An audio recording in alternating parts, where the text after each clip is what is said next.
I remember the sound of the ice cream van growing louder as each second passed by. Its eerie chime seemed to echo through the empty streets of our suburban neighborhood. Every child in the street would run inside and grab whatever change they had to exchange for sugar-filled goodies to consume under the summer sun, myself included. But my love for ice cream vans dwindled as I grew older and became more aware of the dangers lurking behind their sugar-coated facade. 3 years ago, my friend's little sister went missing after running after an ice cream truck. She was never found, and the driver was never caught. Ever since that incident, I've avoided anything resembling an ice cream vehicle like the plague. Until one day, when I heard that familiar chime ring through my neighborhood as I was sitting in my backyard. Curiosity got the better of me, and I peeked through the fence trying to spot the truck. Sure enough, there was an old and dull white van with the words Mr. Scoops written on it in cartoon lettering, parked on the opposite side of the street. I was apprehensive, but my sweet tooth got the better of me as I made my way across the street. As I approached the beaming smile of the driver, I couldn't help but feel like something was off. I shrugged it off and ordered my favorite treat, a chocolate drumstick. But as he handed it to me, his smile turned into a devious grin, and it was then that I noticed his eyes, the color of ice, glinting maliciously. Before I could even contemplate running away, he reached out and grabbed hold of my wrist forcefully, causing me to drop my candy. I could feel the clammy sweat dribbling down the back of my neck as he dragged me towards the back of the truck, and my heart began pounding in my chest. I screamed, but nobody was within earshot. The air atop of me was thick with heat, and a sickening smell I couldn't describe, and I knew I was in real trouble. He pulled out a rusty key from his pocket the size of my palm and slammed open a door with it. For several unsettling moments, I couldn't make out what I was staring at in front of me. As my eyes started to adjust to the dim light, I realized I was standing in the freezing chamber of the ice cream van, trapped alongside dozens of other children. I shuddered at the sight of their terrified faces, knowing immediately that I might never leave this place alive. Just as I was starting to succumb to utter darkness and despair, a piercing sound stopped the driver in his tracks. It was a police siren blaring louder and louder with each passing second. I let out a relieved gasp as I watched the attacker turn and bolt straight towards the door, cursing under his breath.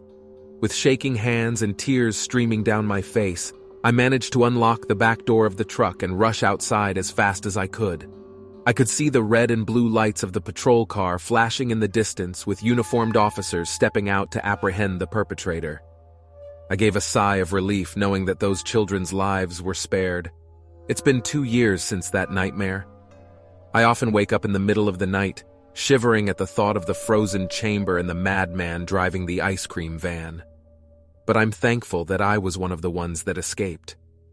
After the incident, I've become more aware of the secret dangers hiding behind the happy melodies that truck bells ring. I urge anyone that comes into contact with ice cream trucks to keep their guard up and watch out for any red flags. You can never be too sure with those lifeless vehicles roaming the streets, and you simply never know when someone with sinister intentions might be behind the wheel.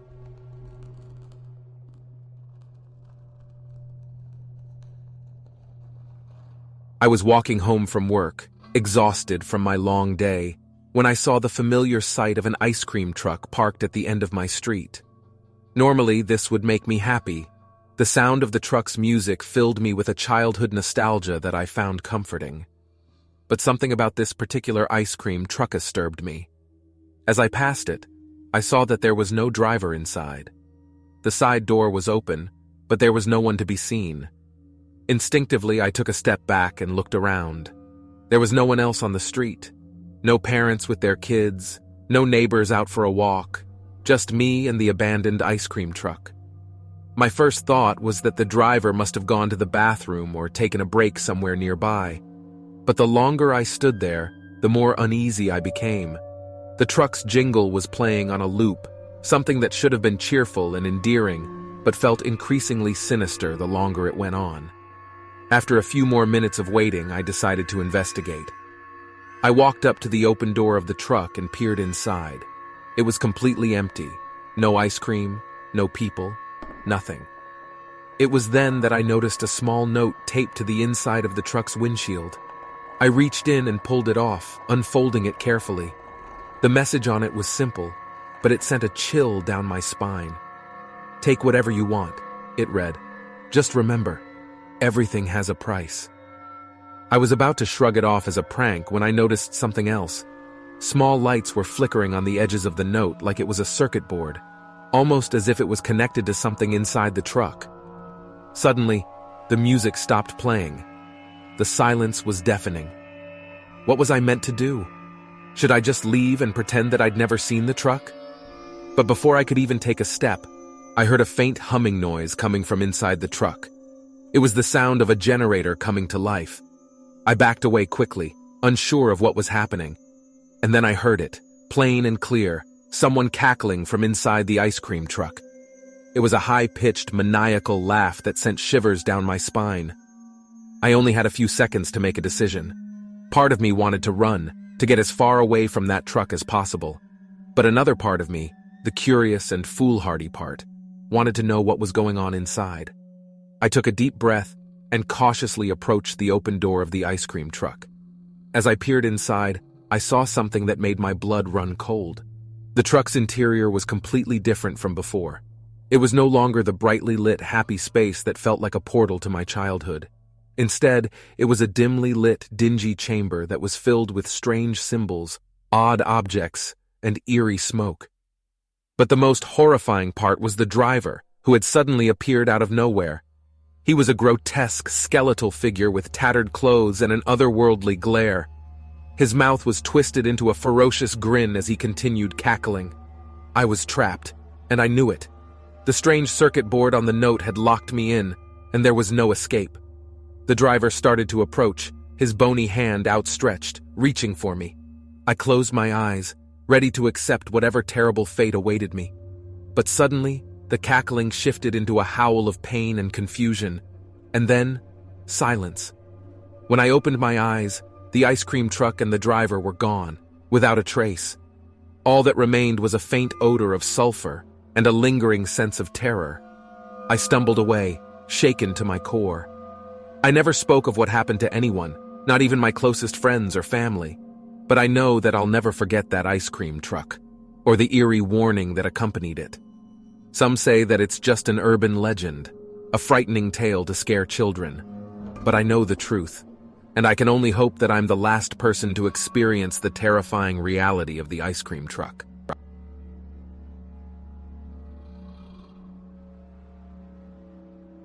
I was sitting on my front porch, enjoying the warm summer evening when I heard it. The distinct chime of an ice cream truck jingle echoed through the neighborhood.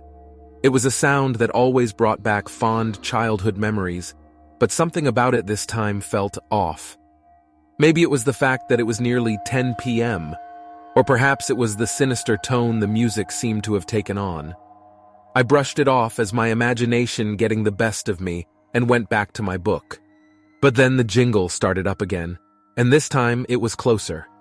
I looked up to see the familiar white truck with Jim's ice cream, emblazoned in bright colors on the side, slowly cruising down my street. It was odd that an ice cream truck would be out this late, but it was plausible that maybe it was just running behind schedule. I grabbed my wallet and headed towards the street to get a tasty treat, excited to indulge my sweet tooth. As I got closer to the truck, I couldn't help but notice how quiet it was. Normally, the sound of excited children ordering their favorite flavors would have filled the air, but it was eerily silent. The only thing I could hear was the dull hum of the freezer unit. Jim, the bald, slightly overweight man, who always had a friendly smile, served me my usual order, a chocolate-dipped vanilla scoop in a cone. But this time there was something different about him. He didn't seem to have his usual cheerful demeanor. His smile felt forced, and his eyes never left mine as I interacted with him. I didn't want to make a big deal about it, so I thanked him and made my way back home, still feeling uneasy about the whole situation. As I sat back down on my porch, I saw that the truck hadn't moved. It was parked across the street from my house, in an area with hardly any foot traffic. Why would the truck be there and not catering to the rest of the neighborhood? Just as I was about to call it a night and go inside, I heard frantic whispers coming from the truck, It sounded like people were arguing, whispering the same phrase over and over again. "We need to get out of here." It was then that I realized that something was seriously wrong, and that my earlier fears were validated. I may have been curious and a little creeped out before, but now I was truly afraid. The truck had become a looming presence, as if it had a life of its own and was daring me to uncover its secrets. Suddenly, I saw the door of the truck slowly slide open, revealing shadows and a pulsing red light coming from the interior. Feeling my heart racing in my chest, I couldn't help but investigate. I crept towards the truck, feeling as if I was tiptoeing through the pages of a horror story. As I got close enough to see what was happening inside the truck, my fear escalated beyond what I ever imagined. There were no ice cream counters or freezers with sweet treats. Instead, what I saw was the stuff of nightmares. The red light was coming from a glimmering blade in the hand of a figure all dressed in black, with his face obscured by a mask. Next to him were 3 people I recognized as missing persons in the area, all tied up and gagged with various tape and fabrics. My stomach dropped as I realized that this wasn't an ice cream truck, but a trap to lure unsuspecting people into the clutches of a demented serial killer. In that moment, I knew I had to get out of there as fast as possible. In a blur, I sprinted back to my house and slammed the door shut behind me, locking it for good measure. Although terrified and barely holding it together, I contacted the police, who arrived quickly on the scene. As it turned out, they had been hunting this killer for months and were elated to finally have found his mobile killing machine. It's a story that still sends chill down my spine whenever I recount it, and one that makes every ice cream tune sound a little bit more sinister than it did before.